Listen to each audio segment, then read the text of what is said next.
అలా bike park చేసి ఎలా ఊర్లోకి అయితే వచ్చేసాం. టెంపుల్ అన్నారని చెప్పి మార్నింగ్ నుంచి ఏం తెలియదు. నాకైతే ఫుల్గా ఆకలేసింది. ప్రతి గ్యాంగ్లో ఇలాంటి వాడు ఒకడు ఉంటాడు.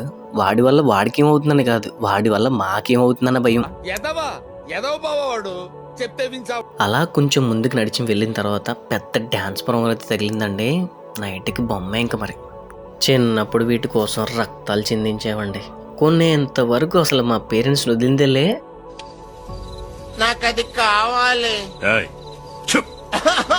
నాకది కావాలి, స్లీవ్లెస్ అంకుల్ నాకది కావాలి. నా చిన్నప్పుడు ఎప్పుడో మా అన్నయ్య పిల్లో తిన్నానండి ఇవి. తర్వాత మళ్ళీ ఇప్పుడు చూశాను. అలా ముందుకెళ్తుంటే ఇక్కడ మజ్జిగలు అయితే పంచుతున్నారండి. మా ఊళ్ళో అయితే అస్సలు ఆకలేదు.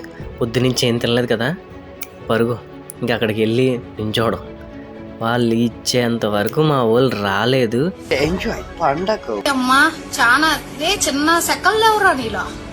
తర్వాత వీళ్ళు చీరలు కడుక్కొని వచ్చిన పాటలు చూడండి. మొత్తానికి మా సాయిగడ్ రిలేటివ్స్ వాళ్ళ ఇంటికి అయితే వచ్చేసాం. చూడండి వీళ్ళు ఎందుకు వెళ్ళదో తెలీదు, మళ్ళీ తిరిగి వెంటనే ఎందుకు వస్తారో తెలియదు.